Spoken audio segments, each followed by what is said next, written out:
And the chair now recognizes the gentleman from Texas, Representative Crenshaw, for 5 minutes of questioning.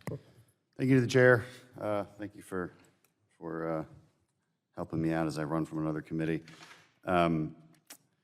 O'Donnell, we're obviously very worried about EPA's management of roughly $100 billion in U.S. taxpayer funds received through the Infrastructure Investment and Jobs Act and the deceptively labeled Inflation Reduction Act.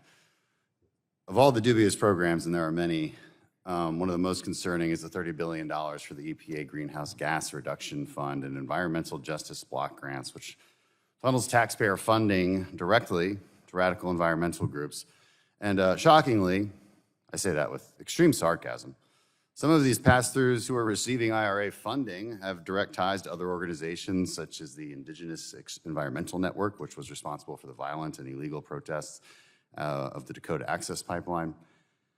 Moreover, many of these awarded IRA funds are directly connected to the Biden-Harris administration or other Democrat organizations. One example is David Hayes, a former special assistant to the president who now sits on the board of the Coalition for Green Capital, which received $5 billion in taxpayer money.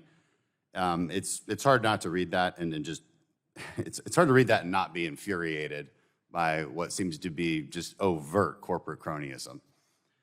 And then we have to ask ourselves, what tangible benefits do Americans actually get for any of this? I mean, if you can tell me that we're going to get decades of reliable, abundant energy, clean, emission-free energy at a low cost, then you know what? That wouldn't be a terrible investment. But I'd say we're definitely not getting that.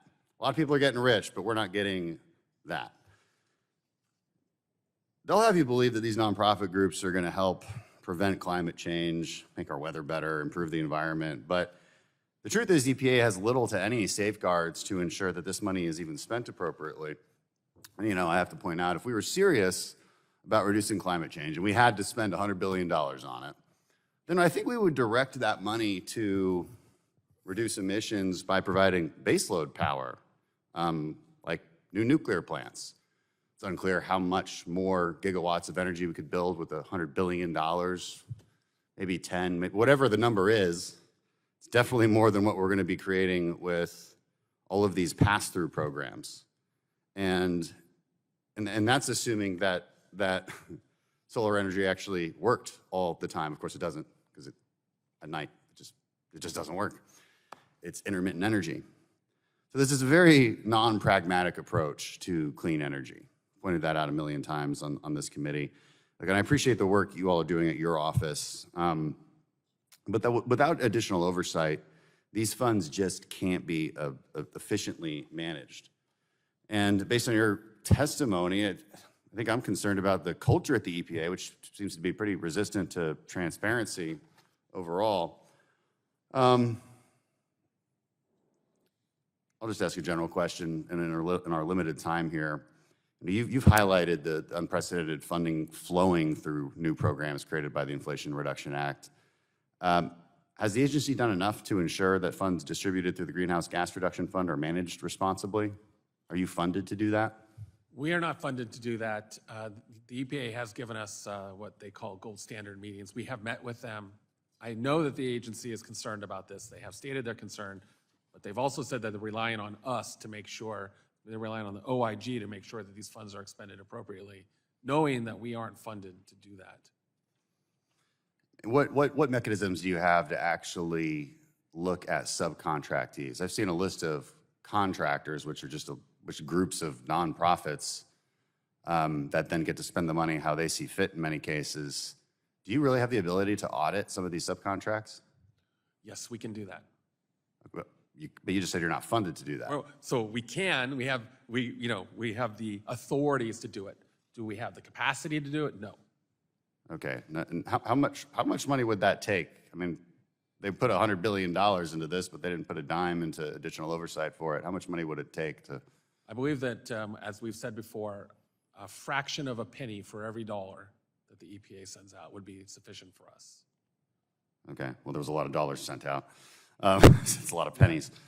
I mean, do you have concerns about potential for taxpayer funding going to Chinese solar component manufacturers, even though it's explicitly said they should be American-made? But the reality is the supply chain is largely held up by China. We have an abiding concern about the Buy America provisions across the board, including with respect to solar. Because, why do you have a concern about that? Well, in part, for me, it's always because there's a law that requires that these things be purchased from American sources. So, there are, of course, concerns, national security concerns with respect to certain countries that manufacture it.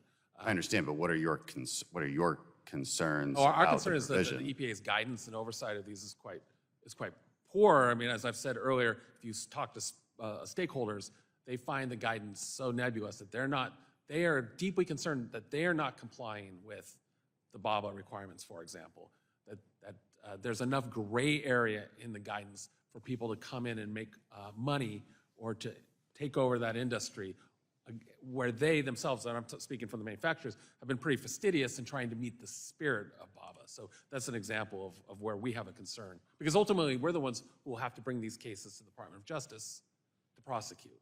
Understood. I yield back. Thank you. The